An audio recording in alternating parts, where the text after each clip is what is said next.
What up, everybody? It's BBKDRAGOON, and today we're talking about the HCS Pro League, something that was just announced at the Halo World Championship this last weekend. Frank O'Connor put out a post regarding some more information for HCS Pro League just yesterday. I'm going to share with you some of the information in that post and talk a little bit about Pro League. By the way, look at that CE pistol. Love the way it looks in the H5 engine, and that thing is a monster. So I'm going to quote here from the post by Frank O'Connor on Halo Waypoint. It's linked in the description below. He says, "We are pleased, proud, and excited to announce the Halo Championship Series Pro League, a long-term partnership between 343 Industries and ESL to grow, nurture, and evolve Halo esports at every level of competition.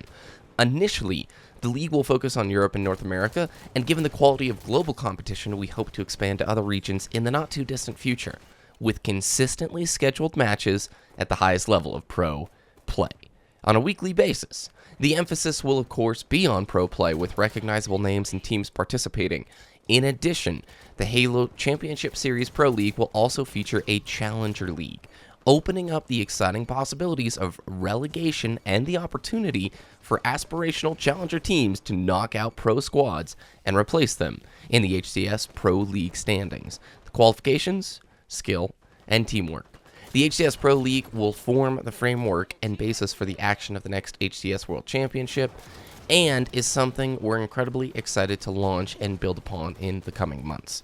We'll have more details to come, including qualification criteria, timing, and much, much more. So stay tuned and be sure to bookmark halo.gg for the full scoop soon." I'm going to end the quote there. The post continues on with O'Connor writing about Halo's competitive background and how it took influence from a bunch of different esports titles, and how Halo deserves to be, or wants to be, in the same competitive space as many of the other top esports. Pro League, if you don't know what that is, it's going to be a weekly tournament series that's going on, broadcast through ESL, most likely all online. There will be probably some lands. I know there's like a PGL event, $50,000 on the line, and that's in Indiana. I don't have the date in front of me right here. But for the Pro League itself, weekly streamed matches, an actual ladder of these teams competing. What's really cool there, Challenger Series. So if you're an aspiring player, they're creating a method for you to be able to get into the pro Halo scene. If you guys compete and do well in the Challenger Series, you might earn a spot in the Pro League. If you guys are unfamiliar with League or StarCraft 2 or even CSGO, there's pro leagues going on consistently that keep weekly pro-level tournament play broadcast on Twitch on a regular basis, and this is fulfilling that same need. This last weekend, the World Championship had, I think, 75,000 viewers during the finals. When it wasn't the finals, we were usually hovering in between 20 and 30,000 viewers, which, spoiler alert, is actually pretty stinking good viewership for something like a Halo 5. There's plenty of tournament games that would love to have that kind of viewership during the quarters. So, in terms of the Pro League, I'm really excited for this. You guys should be too. It's a way to keep the momentum rolling and continue pro broadcast Halo on Twitch, which needs to be a thing. You can't just have World Championship and now we're done until the next game comes out or until the next World Championship happens. Can't have that. An esport needs a stable place to demonstrate the players. So the sponsors get viewership, the players actually get to train more, and we raise the level of the sport. All of this is working great. One thing that I will suggest, halo.gg, guys, get your VODs in order. VODs are videos on demand. What you're watching here on YouTube is a VOD. Plenty of times, we don't always have our schedule set up to where we can see games live. So if there's a match we missed and I want to see it, I should be able to go to halo.gg, find the link for, EG versus CLG Game 2, and watch that specific map on a site like YouTube or a time-stamped part of the Twitch stream. Please make it YouTube. But that just hasn't existed in a clear, easily, well-organized system yet. So get that in order, especially if it's going to be weekly broadcast Halo. Plenty of us are not going to set aside time Saturday night or whenever the matches are to see it live, but I certainly will want to watch games of interest after they have happened. So before Pro League gets in place, I know people from 343 watch this stuff. Get a VOD system working. I don't know if this is a contractual issue between you and ESL. Whatever it is, sort it out, because that is something that will expand the exposure that you get while doing this Pro League series.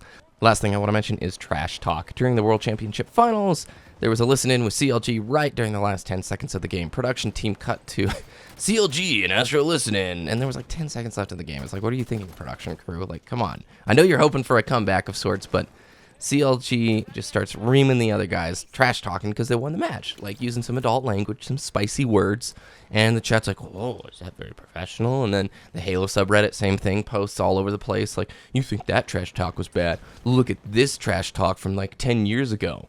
Well, here's how you resolve an issue moving forward, HCS. You can't ban trash talk, like, period. These guys are hyped, there's adrenaline flowing, it's part of Halo's background. You know me. I'm a pretty docile person. I'm not into trash talk. That's not what I do or not what I really like. But you're not going to be able to just put a clear cut, you guys cannot swear when an Astro listen in light turns on in your booth. That's just not going to happen. But what you can do is you can highlight hate speech and slurs and put together a list of these words that the pros cannot say on stream, or they get fined, period. And I'm not talking like adult language. You can include when a listen in comes up, like a little piece of text that says adult language may happen. That's no big deal. But you want to at least set aside a few words, like straight up hate speech stuff. That way it doesn't slip out on air to 70,000 people, which would be really bad, especially when you have Mega Block sponsoring the event whose primary audience is youth, like not adults in college years who are used to all sorts of spicy language. I don't know. What do you guys think of that idea? Looking forward to some feedback regarding that. I think it's pretty easy. You just find players if they use hate speech, but you can't remove trash talk altogether. It's in like every esport. Maybe the teams themselves can put that upon their shoulders saying, look, we want to represent ourselves well to our sponsors. If it cuts to a listen in, what do we want to sound like? Anyway, thanks for watching, guys. Looking forward to seeing you in the next video. Have a good day.